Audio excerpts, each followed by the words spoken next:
حسین نے عباس کو حکم دیا، عباس سیدھے کعبے کی چھت پہ چلے گا۔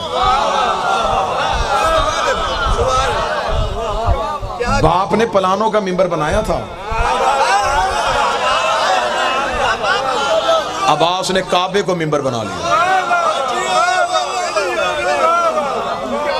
عباس کعبے کی پشت پہ چلے گئے، کعبے کی عزت اور بڑھ گئی۔ اچھا ہوتا ہے وہ گھر جس پہ علم ہو۔ کعبے کی چھت پہ صرف علم نہیں، علمدار تھا۔ عباس کے آنے کی وجہ سے کعبہ سج گیا۔ عباس کعبے کی چھت پہ آ کے کھڑے، چھت پہ، لفظ تبدیل، عباس کا کعبے کی چھت پہ آنا تھا۔ کعبے کی چھت غازی کے تلوے چوم رہی تھی۔ عباس کعبہ کی چھت پہ کھڑے تھے، حاجی طواف میں، درمیان میں کعبہ، چھت پہ عباس، دور حسین، دور حسین کھڑے عباس کو دیکھ رہے تھے۔ حسین کی کرسی لگ چکی تھی، حسین عباس کو دیکھ رہے تھے۔ حاجی کعبے کو دیکھ رہے تھے، کعبہ عباس کو دیکھ رہا تھا، عباس حسین کو دیکھ رہا تھا۔ جس کی جہاں عبادت ہو رہی تھی وہ کر رہا، یوں حاجی طواف کی حالت میں تھے، حاجی طواف کی حالت میں، اور سخی عباس کعبہ کی چھت پہ۔ حسین نے آنکھ کا اشارہ دیا، آنکھ کا اشارہ دیکھنا تھا۔ عباس نے خطبہ شروع کیا، سخی عباس نے خطبہ شروع کیا تو آپ سمجھیں کہ یہاں اتنے لوگ شور کر رہے ہوں، بول رہے ہوں، وہاں ایک بندہ بولے تو آواز کون سنے؟ کعبے کے طواف خاموش ہو کے نہیں ہوتا۔ کعبے کا طواف کرتے ہوئے آپ کو ایک تسبیح پڑھنی پڑتی ہے، اور وہ اونچی آواز میں پڑھنی ہے۔ یہاں اونچی آواز میں تسبیح پڑھی جا رہی تھی اور عباس کعبے کی چھت پہ کھڑے تھے۔ کعبے کی چھت پہ کھڑے عباس نے خطبہ جاری کیا، اتنی خاموشی ہو گئی کہ دلوں کی دھڑکن کانوں میں سن رہے ہیں۔ عام شخصیت تو نہیں بول رہی تھی، بسم اللہ، عباس بول رہے تھے، یوں گل بائی ہو کالا، خاموشی، سناٹا۔ عباس نے کعبے کی چھت پہ کھڑے ہو کے یوں حاجیوں کے اجتماع کی طرف دیکھا، حسین کی طرف دیکھا۔ عباس کی آواز الحمدللہ، تین اشارے کیے، تینوں اشاروں پہ زندگی قربان۔ عباس نے کہا الحمدللہ الذی شرف ھذا بیتی بقدوم ابی، تعریف اس اللہ کی جس نے اس گھر کو اس کے بابے کے قدموں کی وجہ سے۔ یہ کہنے کے بعد سخی عباس نے اب اپنا بتانا تھا کہ ہم کون ہیں جو ابھی یہ سازش ہو رہی تھی۔ حسین کعبے کو چھوڑ کے چلے گئے، حسین کعبے کو چھوڑ کے چلے گئے۔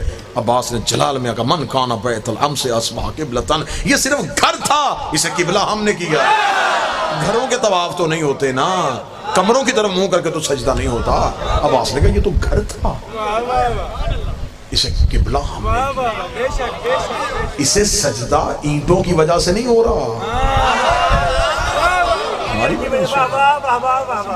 اسے سجدہ اس کی وجہ سے نہیں ہو رہا، ہماری وجہ سے ہو رہا۔ اس کی نسبت ہمارے ساتھ ہے۔ اگلی سطر بنتی ہی عباس کی تھی۔ ہمیشہ سوچتا تھا کہ مولا عباس کا انتخاب کیوں کیا اس خطبے کے لیے۔ عباس کے لہجے میں علی والا روب تھا، جلال تھا عباس کے لہجے میں۔ اب عباس اس بات میں جلال میں تھے کہ یہ لوگ کہہ رہے ہیں کہ ہم نے حسین کو حج نہیں پڑھنے دیا۔ عباس نے یوں زمین کی طرف دیکھا، لفظ اتنا بڑا آ گیا ہے مجھے سطر پہ قیمت چاہیے۔ حسین نے دیکھا ہوا عباس کو، عباس کعبے کی چھت پہ، عباس نے حسین سے اشارہ لیا، اشارہ لینے کے بعد عباس نے رینگتے ہوئے حاجیوں کو دیکھا۔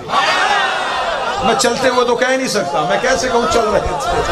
جو حسین کو چھوڑ دے پھر انسانیت کے ساتھ تعلق کیا ہے؟ عباس نے یوں رینگتے ہوئے حاجیوں کو دیکھا، ایھا الکافرۃ والفاجرہ، او کافرو، او فاجرو، او کافرو، او فاجرو، کافرو، فاجرو۔ سخی عباس آپ کن سے کافر کہہ رہے ہیں؟ ان کے بدن پہ احرام ہے، ان کے چہرے پہ داڑیاں ہیں، یہ غسل کر کے آئے ہیں، یہ وضو کر کے آئے ہیں، یہ لبیک اللہم لبیک کہہ رہے ہیں، یہ تو اللہ کے گھر کا حج کرنے آئے ہیں، اور تو نے کعبے کی چھت پہ انہیں کافر کہہ دیا ہے۔ عباس کا کافر کہہ کے زمانے کو بتا دیا ہے جن کے دین سے حسین نکل جائے وہ اللہ کے گھر میں بھی کافر ہوتا ہے۔ اللہ جوانی تول کے دینی چاہیے عباس کے قدموں پہ۔ عباس نے جلال میں آ کے کہا تم کیا سمجھتے ہو؟ تم نے حسین کا رستہ روکا، تم نے حسین کو حج نہیں پڑھنے دیا۔ اگر وہ چاہے کعبہ اڑ کے حسین کے قدموں میں۔ عباس جلال میں تھے نا، عباس نے بھی اتنا کہا اگر وہ چاہے کعبے کی دیواریں ہلنی شروع ہوئی۔ کعبے کی دیواروں کو ہلتا ہوا حسین نے دیکھا، حسین نے کرسی چھوڑی، حسین تیز قدموں سے چلے، دیوار پہ ہاتھ رک جا تجھے بچانے تو میں جا رہا۔ آج کے دن کی اگلی سطر سخی عباس کی،